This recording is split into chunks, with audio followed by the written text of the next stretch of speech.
Hello and welcome back to Asia Now. My name is Alex, and in this video I'll tell you about an American YouTuber arrested for attempting to contact Reclusive Island tribe with a can of Coke, two tourists arrested in the Philippines. The latest on Vitaly doesn't look good. I got the details on the interview. Celebrity in an induced coma after visiting Palawan, and much more. I got a massive video for you guys, so sit back, relax, enjoy this video. And if you're new to the channel, we're close to 10,000 subscribers. Hit that subscribe button, hit that like button. Oh, and stick around till the end. I have a positive video so you don't lose your sanity. Here's our main story. Indian police have arrested 24-year-old American YouTuber who visited an off-limits island in Indian Ocean and left an offering of a Diet Coke can and a coconut in an attempt to make contact with an isolated tribe known for attacking intruders. Mikhailo Viktorovich Polyakov from Scottsdale, Arizona was arrested on March 31st, 2 days after he set foot on the restricted territory of North Sentinel Island, part of India's Andaman and Nicobar Islands, in a bid to meet people from a reclusive Sentinelese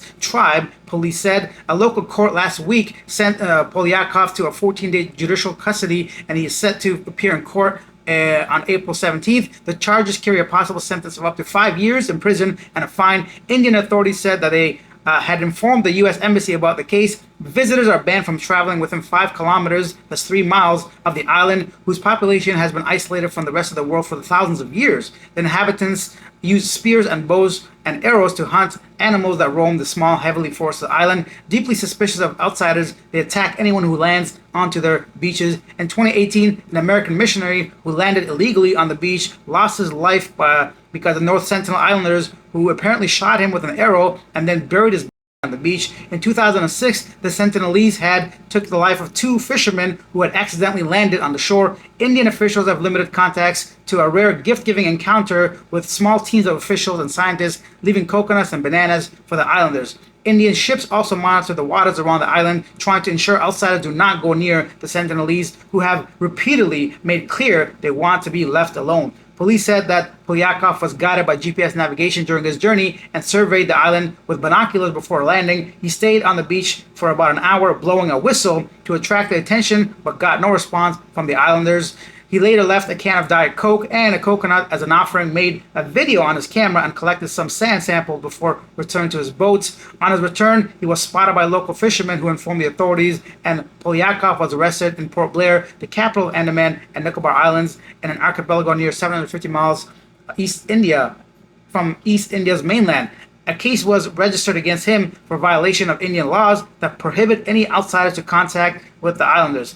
Police said that Polyakov had conducted detailed research of the sea conditions, tides, and accessibility to the island before starting his journey. Quote, he planned meticulously over several days to visit the island and make contact with Sentinel tribe, senior police officer said. In a statement, police said that Polyakov's action posed a serious threat to the safety and well-being of Sentinelese people, whose contact with outsiders is strictly prohibited by the law to protect their indigenous way of life. An initial investigation revealed that Polyakov had made 2 previous attempts in October last year and January as well to visit the island, including an inflatable kayak. Police said that Polyakov was drawn to the island due to his passion of adventure and extreme challenges and was fascinated by the mystique of Sentinelese people. Once again, a content creator, a YouTuber, or vlogger, whatever you want to call them, people just pushing the limits, the boundaries. It's one thing to be like adventurous and take up challenges, but you're committing a crime, you're breaking the law, you're disrupting people's way of life, man. You gotta think this way. You're 24 years old. I can't keep just lecturing people. At some point, they gotta learn, and I think this guy's gonna learn the very hard way. Indian prison.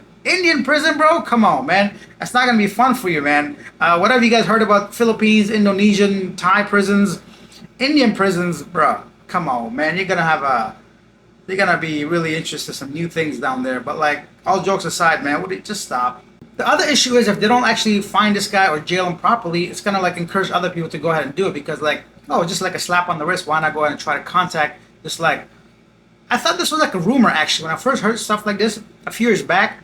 Both the stories in this article I've heard about, but I thought it was like some kind of conspiracy or just sensationalizing something and try to get some clicks and all that. But I guess it's for real, man. There's people out there telling you not to bother me, and you're bothering them, and that's what's gonna happen to you. Fatful for real.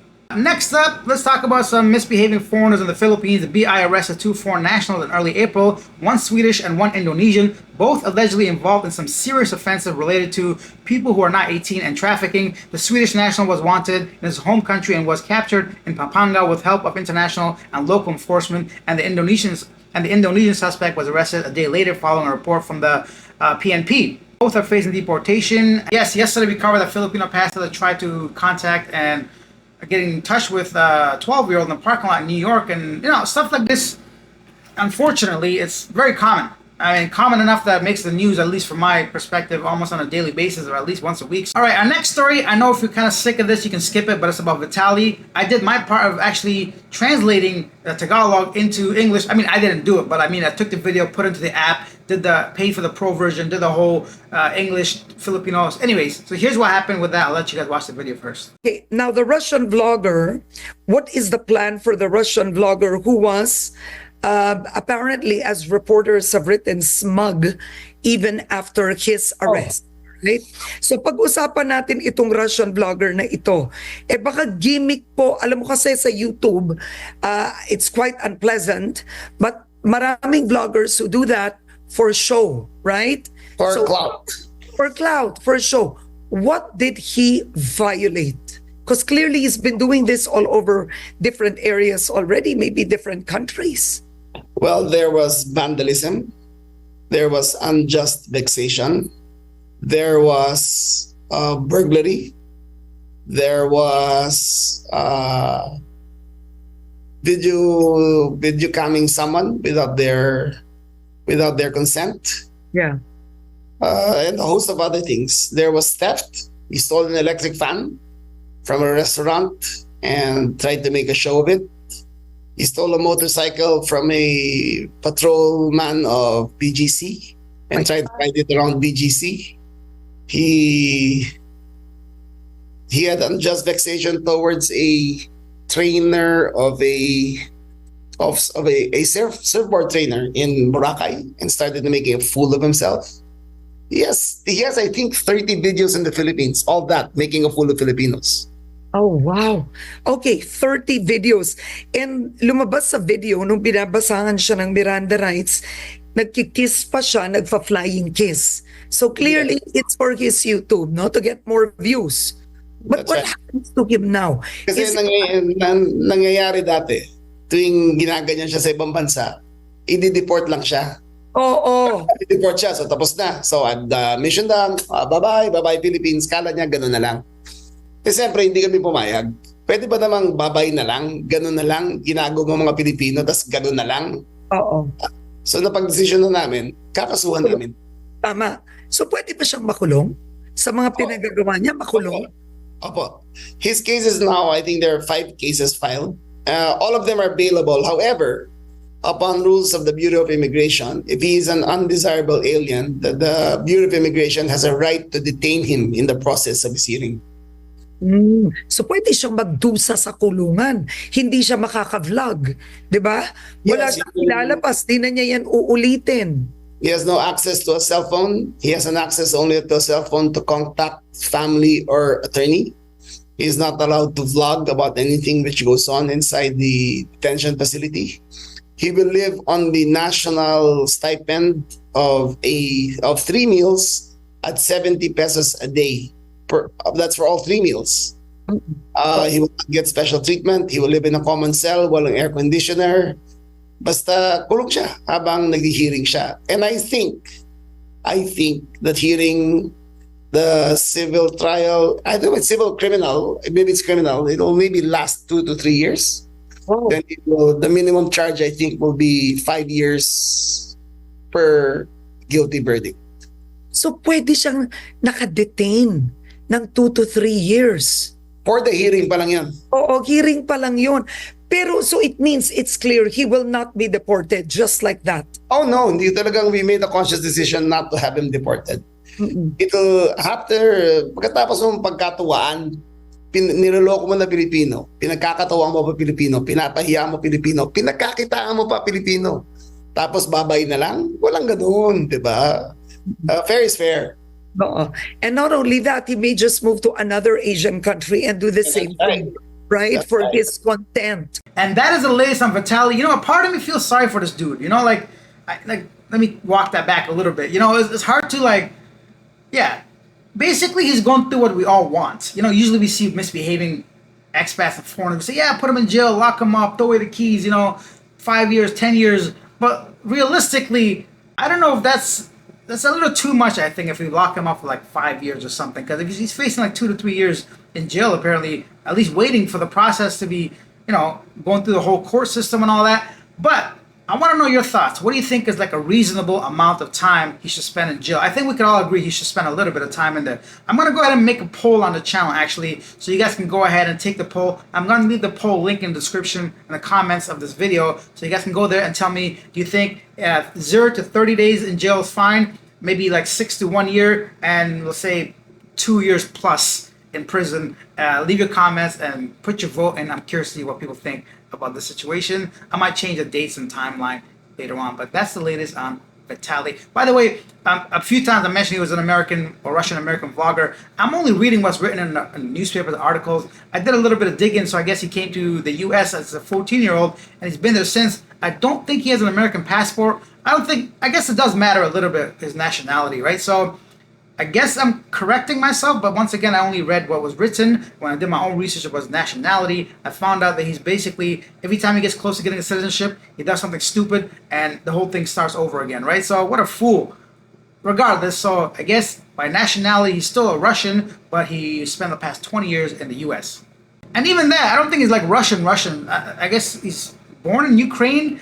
Whatever. I don't think that's important. Stop messing around in the Philippines is the bottom line. I was going to read the whole story, but I'll just read you the headlines of the next one. Manuel Pasalva, best known for his role as an American TV series Narcos Mexico, has been placed in a medically induced coma due to an aggressive bacterial infection a few days after vacationing in Palawan. Yes, so I've had a bacterial infection in the Philippines, I think a couple times.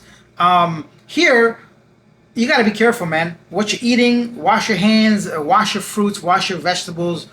People that live here have a different immune system, Don't do what the locals are doing. You got kids like playing in puddles and pools after the floods. Their bodies are used to it. You got to be careful. So I don't do nothing extra special, but like if you guys are someone that's like got a weak immune system that really cares about their body and physical health, or you just like, I don't know, little bitch or something. I'm kidding. But like, if you guys are curious about this kind of stuff, maybe consult a doctor, because things can get really messy around here. Bacterial infections are very common. They're everywhere, essentially, in the air, the pollution, in the waters. Yeah, so you got to take care of yourself if you're a little bit older, or if you just want to be more cautious. I would highly recommend talking to a doctor. Next up, Mount Kanlaon, an active volcano straddling the Southeast Asian countries' central provinces of Negros Occidental and Negros Oriental, is one of 24 active volcanoes in the Philippines.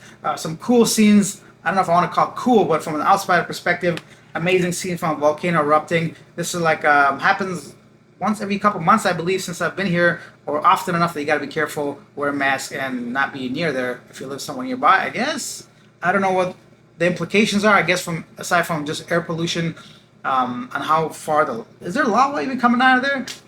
I don't know nothing about volcanoes, man. Next up, let's talk about Naia a little bit. A group of lawyers and legal experts have petitioned the Supreme Court of the Philippines to declare the rehab and operation contract of Naia unconstitutional. The contract was awarded to New Naia Infra Corporation in early 2024.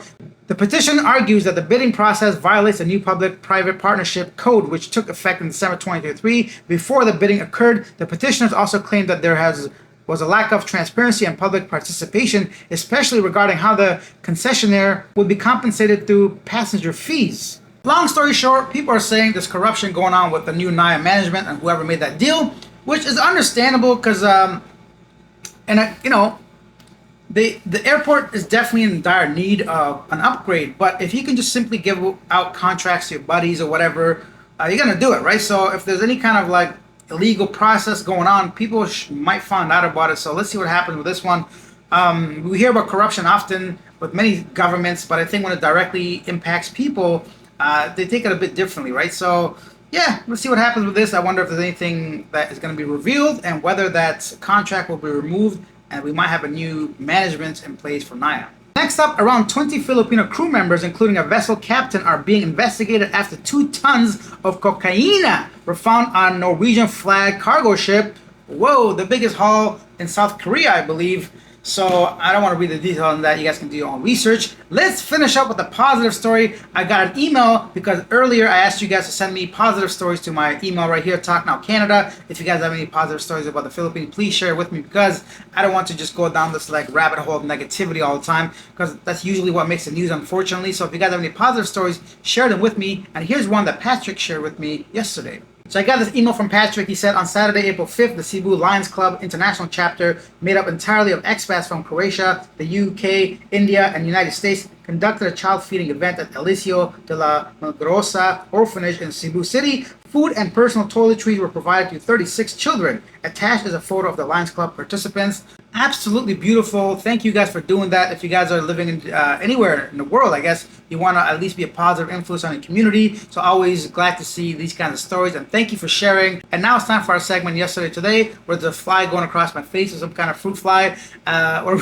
where we read some of the most popular comments regarding our previous video. Jess says, even under custody, Vitaly is such a smug bastard. Let's see how he is after a few years in Filipino prison. Tuo Machello says he's not taking his detainment seriously. He will learn. Another old squid, zero sympathy. Richard Beck says, stupid is as stupid does.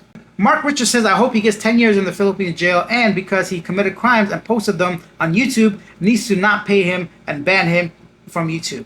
And that was today's episode. Thank you guys for watching. I do appreciate it. Leave the comments down below regarding any of the stories I covered today, whether you're against it, for it, anything you want to share. We have an amazing, healthy community, and I always welcome your comments, whether it aligns with mine or not. It doesn't matter. Share them down below. I'll see you guys tomorrow. Bye. Now, this is not 100% confirmed that it's from Palawan, but I guess if we know how bacteria works, it's most likely from there.